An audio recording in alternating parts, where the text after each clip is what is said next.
What up, everybody? It's your boy Adonis here. Very special 9/11 video talking about my memories of 9/11 20 years ago.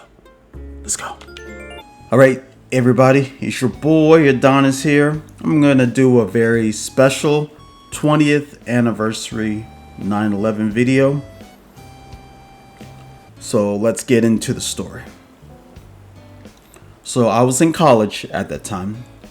One of my dear friends, my boy D-Light, that's his rap name. He hit me up and he actually woke me up. And he told me that a plane crashed into one of the World Trade Center buildings. The weird thing about it is when I first heard that from him, it made me think of the plane that crashed in the Empire State Building back in like the 1930s or 40s.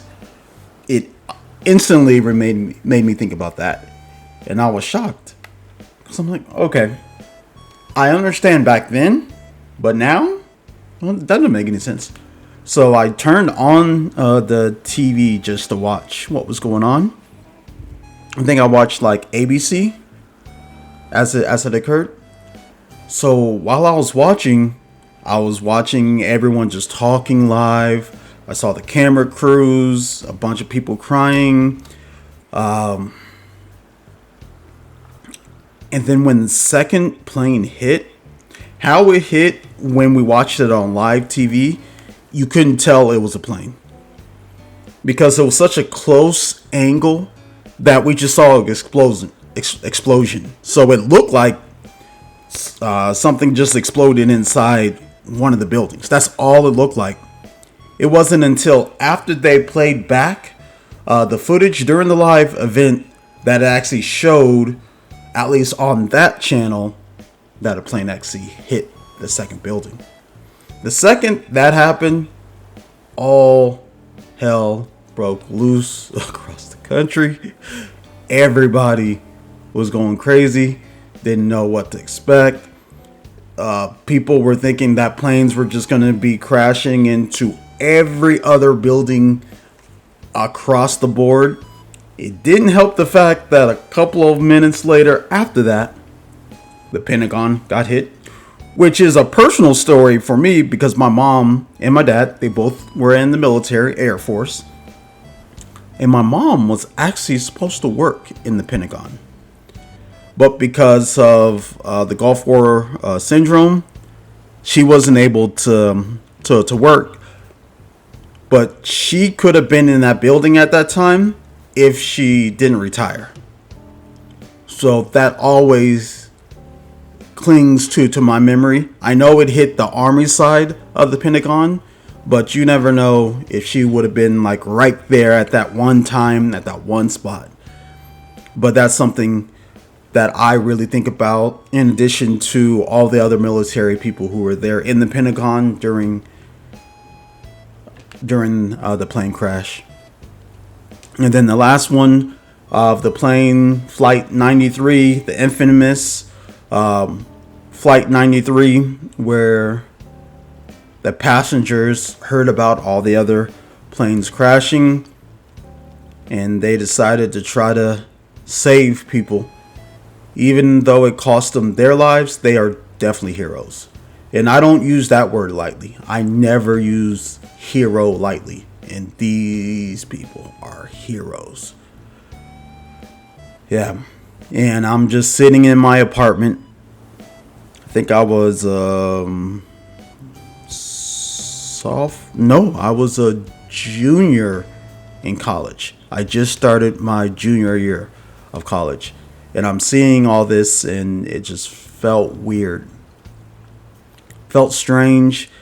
I know that people were jumping from the buildings, but how the cameramen were intentionally angling everything, they would hide the jumps, at least on that channel that I was watching.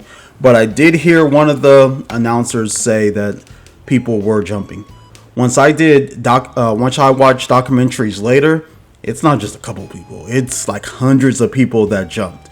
In fact, when the second building crashed down, then a lot of people in the first building who were stuck on the top, they just jumped in droves. And I remember that so vividly because the camera didn't realize that that's what was going to happen. So they unintentionally caught all those people jumping back after back after back. But once you saw that second building, when it fell, I still remember the cameraman, because the cameraman had to hide in like a pizza store or somewhere else, and the fog of dust and sheetrock.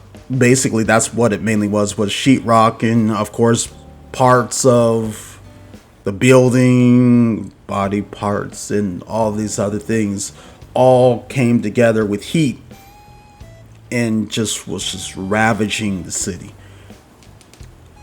And it was sad seeing it live as it occurred.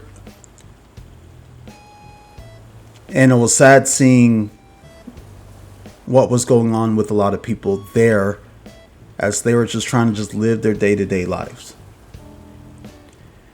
And then as soon as the second building fell, we all kind of knew that the first one was going to fall. 30 minutes later, it did fall.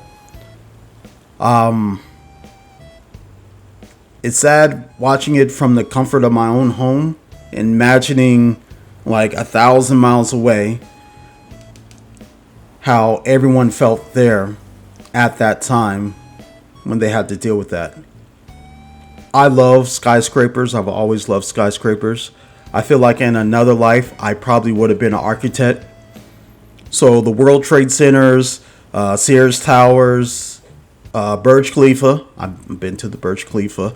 All the skyscrapers are very, very, very important to me just because of my own personal love of buildings. So it was very, very traumatic to actually see that as it occurred.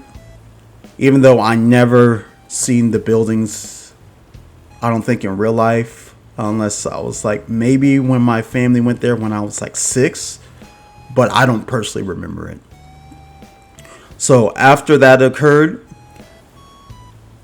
I actually hit up one of my friends, Jose, and for some reason, like school, of course, was closed. Everything was closed at that time. It was the only time in American history that every flight was canceled across the board. I still remember that so much. I guess we all congregated together, like me and a couple of my friends.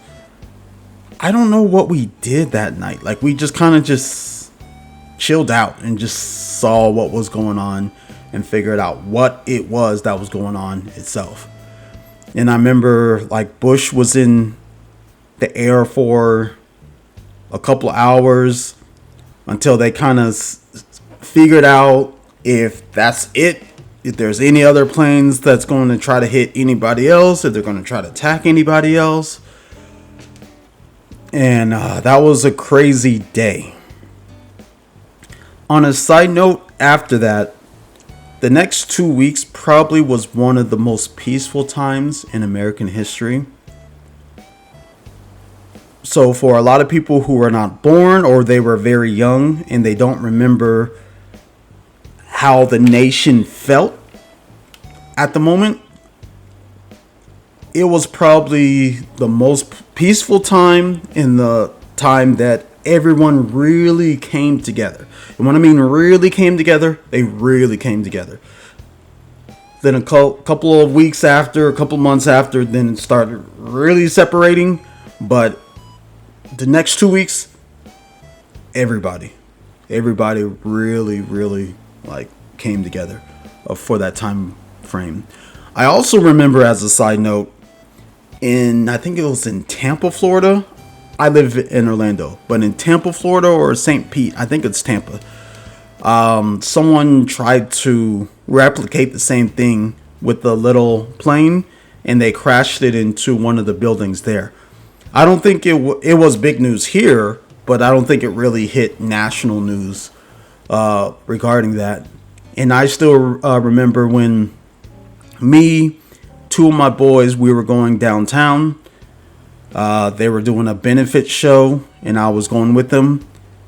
And a plane was landing. This was like actually around my birthday. My birthday's like September 27th. It was around that time frame. And a plane was landing, and one of my friends thought that the plane was going to crash into something else.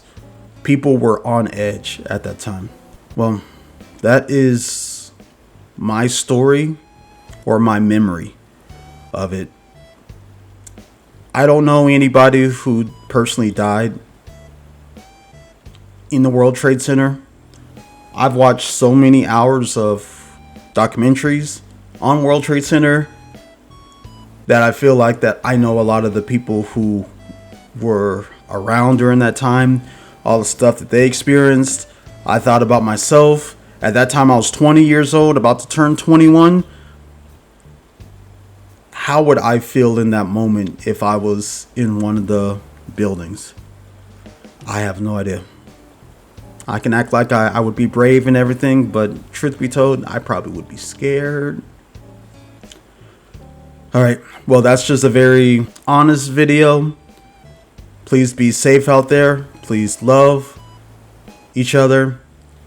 And I hope you have a wonderful and safe day. See you.